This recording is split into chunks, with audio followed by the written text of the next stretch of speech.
Back in our programme हाँ doctor साहब हुण साडा सवाल जवाब दा सैशन शुरू होंदा है जी।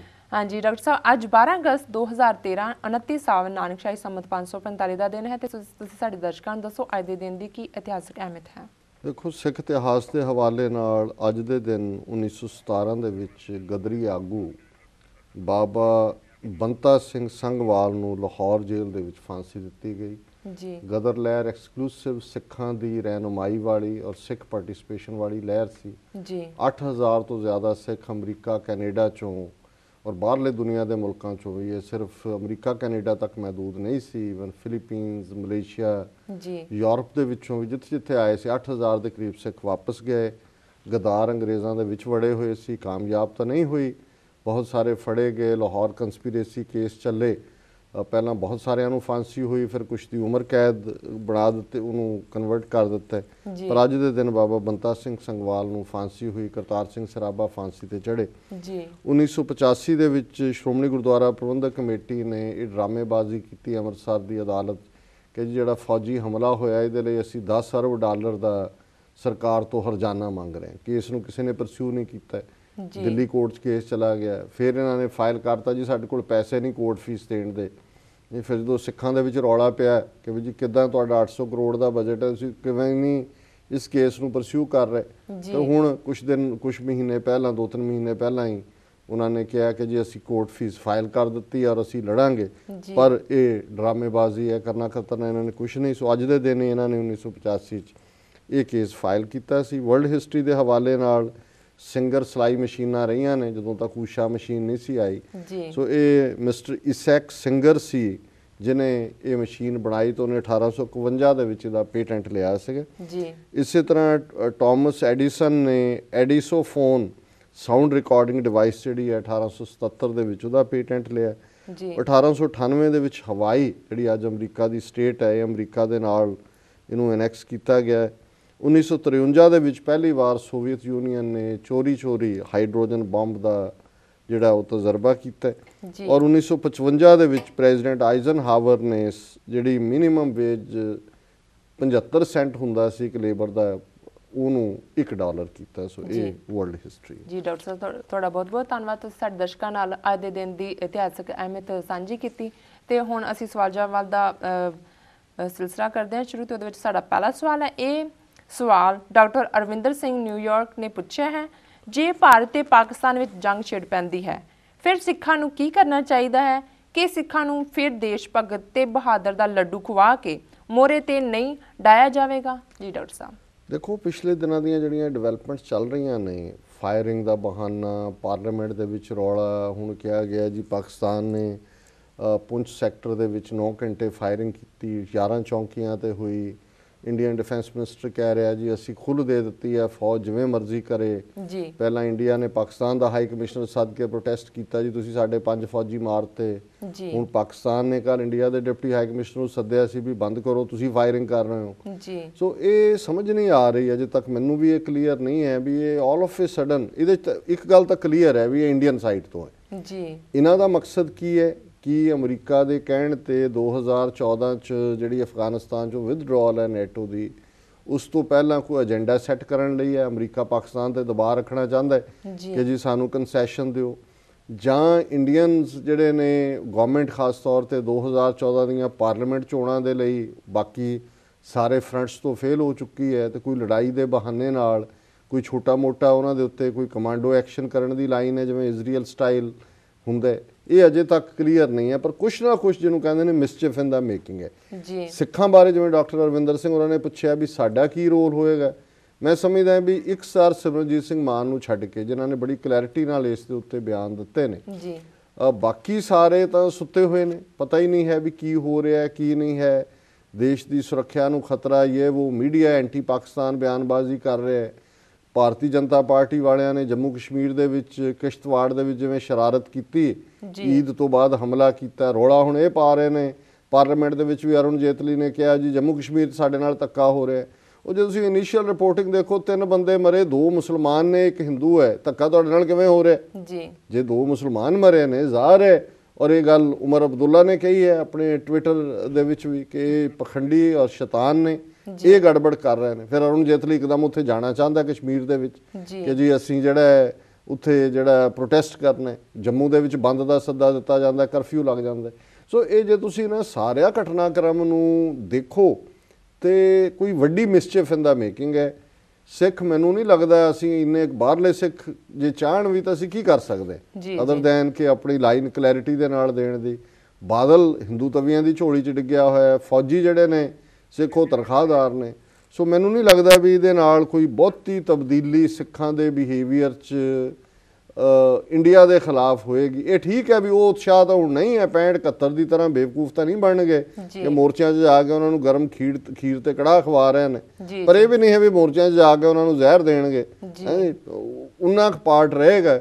ਪਰ ਮੈਨੂੰ ਨਹੀਂ ਲੱਗਦਾ ਵੀ ਪੰਜਾਬ ਦੇ ਵਿੱਚ ਕੋਈ ਇਸ ਲੈਵਲ ਤੇ ਅਵੇਅਰਨੈਸ ਹੈ ਕਿ ਸਿੱਖ ਜਿਹੜੇ ਨੇ ਉਹ ਇੰਡੀਅਨ ਆਰਮੀ ਦੇ ਖਿਲਾਫ ਖਲੋਣਗੇ। ਇਹਦੀ ਕੋਈ ਬਹੁਤੀ ਸੰਭਾਵਨਾ ਨਹੀਂ ਜੀ। ਡਾਕਟਰ ਸਾਹਿਬ ਤੁਹਾਡੀ ਇਸ ਜਾਣਕਾਰੀ ਲਈ ਤੁਹਾਡਾ ਬਹੁਤ ਬਹੁਤ ਧੰਨਵਾਦ। ਤੇ ਹੁਣ ਪ੍ਰੋਗਰਾਮ ਦੇ ਸਮੇਂ ਨੂੰ ਮੁੱਖ ਰੱਖਦੇ ਹਾਂ ਅਸੀਂ ਤੁਹਾਡੇ ਕੋਲ ਕੋਈ ਸਵਾਲ ਨਹੀਂ ਪੁੱਛਾਂਗੇ ਤੇ ਤੁਸੀਂ ਸਾਡੇ ਦਰਸ਼ਕਾਂ ਨੂੰ ਦੱਸੋ ਅੱਜ ਦਾ ਵਿਚਾਰ। ਪ੍ਰੋਗਰਾਮ ਤਾਂ ਤੁਸੀਂ ਐਂ ਮੁਕਾ ਦਿੰਦੇ ਹੋ ਜਿਵੇਂ ਇੰਡੀਅਨਸ ਨੇ ਮਾਈਨੋਰਟੀਜ਼ ਦਾ ਕਨਸਟੀਟਿਊਸ਼ਨ 'ਚ ਹਿੰਦੂ ਬਣਾ ਕੇ ਉਹਨਾਂ ਦਾ ਇੱਕ ਪੈਨ ਦੇ ਸਟ੍ਰੋਕ ਨਾਲ ਹੀ ਉਡਾ ਦਿੱਤਾ ਉਹਨਾਂ ਨੂੰ। ਜੀ ਡਾਕਟਰ ਸਾਹਿਬ ਅੱਜ ਦੇ ਵਿਚਾਰ ਲਈ ਅਸੀਂ ਭਾਈ ਨੰਦ ਲਾਲ ਜੀ ਜਿਹੜੇ ਗੁਰੂ ਕਲਗੀਧਰ ਦੇ ਵਰਸਾਏ ਹੋਏ ਉਹਨਾਂ ਦੇ ਦਰਬਾਰ ਦੇ ਵਿੱਚ ਜਿਨ੍ਹਾਂ ਨੇ ਲੰਬਾ ਵਕਤ ਸੇਵਾ ਕੀਤੀ ਕਲਮ ਦੇ ਨਾਲ ਜੀ, ਔਰ ਬਾਅਦ ਦੇ ਵਿੱਚ ਵੀ ਅਨੰਦਪੁਰ ਸਾਹਿਬ ਦੀ ਲੜਾਈ ਤੋਂ ਬਾਅਦ ਜੰਗ ਤੋਂ ਬਾਅਦ ਉਹਨਾਂ ਨੇ ਮੀਡੀਏਸ਼ਨ ਵੀ ਕੀਤੀ ਬਹਾਦਰ ਸ਼ਾਹ ਨਾਲ ਗੱਲਬਾਤ ਦੇ ਲਈ। ਬੜੇ ਗੁਰੂ ਪਿਆਰ ਦੇ ਭੌਰੇ ਔਰ ਫਾਰਸੀ ਦੇ ਗਜ਼ਨੀ ਨਾਲ ਸੰਬੰਧਿਤ ਧੁਰੰਧਰ ਵਿਦਵਾਨ ਉਹਨਾਂ ਦੀ ਗਜ਼ਲ ਨੰਬਰ 13 ਨੂੰ ਅਸੀਂ ਚੁਣਿਆ ਜੀ। ਔਰ ਪਹਿਲਾਂ ਮੈਂ ਫਾਰਸੀ ਦੇ ਵਿੱਚ ਉਹਨਾਂ ਦੀ ਇਹ ਗਜ਼ਲ ਦੁਹਰਾਵਾਂਗਾ, ਫਿਰ ਉਸ ਦਾ ਪੰਜਾਬੀ ਅਨੁਵਾਦ ਜੀ ਜਿਹੜਾ ਉਹ ਸਾਂਝਾ ਕਰਾਂਗੇ ਜੀ। दीदी आखिर तालब मौला रह मौला गिरफ्त हासिल उमर गरामी राह अजी दुनिया गिरफ्त हेच कस बैरून न बाशद अज सवादे जुल्फ़े तो ई दिल दीवाना आखिर हमी सौदा गिरफ्त गैर आ सरवे रवां हरगिज न याबद दर नज़र ता कदे रानाए ओ दर दीदाए माँ जा गिरफ्त अज नदाए नाकाए लेला दिले सोरीदा हम चूँ मजनू मस्त गश्तो रह सुए सहरा गिरफ्त खुशनुमे आयद मरा हरफे बगैर अज याद हक ता हदीसे शौक़ ओ अंदर दिलम मावा गिरफ्त ता ब्याई यक नफस बहरे नायाज़े खिदमतत चश्मे गौहर बार माँ खुश लुलुए लाला गिरफ्त में बरायद जाने मन इमरोज़ अज राहे दो चशम नौबते दीदार ऊ ता वादाए फरदा गिरफ्त गैर हमदे हक नयायद बर ज़बानम हेच गा हासले उम्र रा आखिर दिले गोया गिरफ्त जी। ये गज़ल मुढ़ले तौर ते क्योंकि फारसी दे ही उन्होंने अलंकार इस्तेमाल किए ने, लैला मजनू का इस्तेमाल किया, इश्क की गल की है कि अल्टीमेटली जदों असी रब दे इश्क दे विच गिरफ्त हो जाते हैं, गिरफ्त का हुंदा है उहदे विच पकड़े जाने तो शब्द गिरफ्तार बने है, इसलिए सारी गज़ल दे विच अखीरला वर्ड गिरफ्त सी। जदों गिरफ्त है तो फिर उस दे नाल उस दी शमूलीयत है जी। इस दा पंजाबी अनुवाद प्रिंसिपल हरभजन सिंह जी ने कीता है जी। वेख लियाई आशिक जेड़े रब दे राह ने चले दुनिया विचों लाह जीवन दा बद्धा उन्हां पल्ले जुल्फ तेरी दा मारिया बंदा बच न सकिया कोई मैं दीवाने आखिर लोको फड़िया रस्ता ओही चलदे फिरदे सोहणे बाजों सानू गैर न पाया सरू कद्दे ने साडी अखी जद तो डेरा लाया। सरू कद्दा लम्मा कद जी। ਚਲਦੇ ਫਿਰਦੇ ਸੋਹਣੇ ਬਾਝੋਂ ਸਾਨੂੰ ਗੈਰ ਨਾ ਪਾਇਆ। ਸਰੂ ਕੱਦੇ ਨੇ ਸਾਡੀ ਅੱਖੀਂ ਜਦ ਤੋਂ ਡੇਰਾ ਲਾਇਆ। ਡਾਚੀ ਦੀ ਸਦ ਪਾਗਲ ਮੇਰਾ ਦਿਲ ਲੋਕੋ ਹੈ ਕੀਤਾ। ਮਜਨੂ ਵਾਂਗੂ ਭਾਲਣ ਖਾਤਰ ਰਾਹ ਜੰਗਲ ਦਾ ਲੀਤਾ।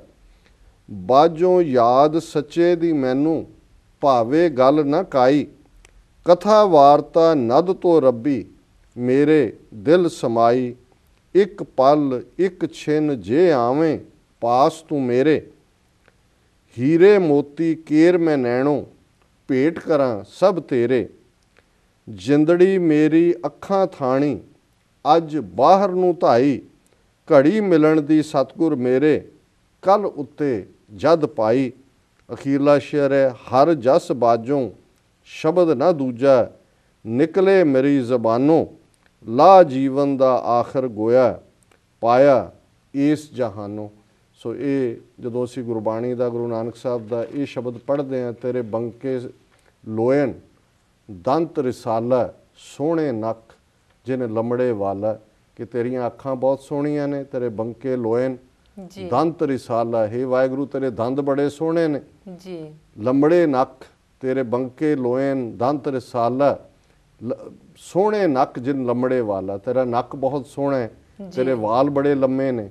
ਸੋ ਇਹ ਉਸ ਨਿਰੰਕਾਰ ਨੂੰ, ਆਪਣੇ ਉਸ ਇਸ਼ਕ ਹਕੀਕੀ ਨੂੰ ਜਦੋਂ ਅਸੀਂ ਇਸ਼ਕ ਮਿਜ਼ਾਜੀ ਦੇ ਪਾਤਰਾਂ ਦੇ ਨਾਲ ਤੋਲਦੇ ਹਾਂ ਤੇ ਉਹਨਾਂ 'ਚੋਂ ਵੀ ਇਸ਼ਕ ਹਕੀਕੀ ਦਾ ਹੀ ਨਸ਼ਾ ਮਹਿਸੂਸ ਕੀਤਾ ਜਾਂਦਾ ਹੈ।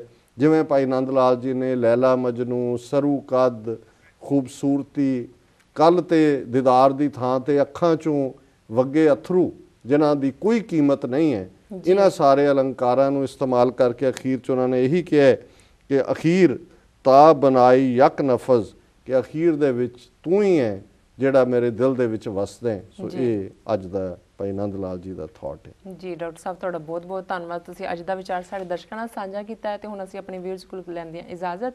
ਵੀਰ, ਸਾਡੇ ਪ੍ਰੋਗਰਾਮ ਦਾ ਸਮਾਂ ਇੱਥੇ ਸਮਾਪਤ ਹੁੰਦਾ। ਤੁਸੀਂ ਆਪਣੇ ਰਾਏ ਤੇ ਸੁਝਾਅ ਸਾਨੂੰ ਭੇਜਣਾ ਨਾ ਭੁੱਲਣਾ। ਸਾਡੇ ਇਸ ਪਤੇ ਤੇ sos@tv84.tv ਤੇ ਅਸੀਂ ਆਪਣਾ ਪ੍ਰੋਗਰਾਮ ਲੈ ਕੇ ਤੁਹਾਡੇ ਫਿਰ ਰੂਬਰੂ ਹੋਵਾਂਗੇ। ਤਦ ਤੱਕ ਲਈ ਸਾਨੂੰ ਆਗਿਆ ਦਿਓ। ਵਾਹਿਗੁਰੂ ਜੀ ਕਾ ਖਾਲਸਾ, ਵਾਹਿਗੁਰੂ ਜੀ ਕੀ ਫਤਿਹ।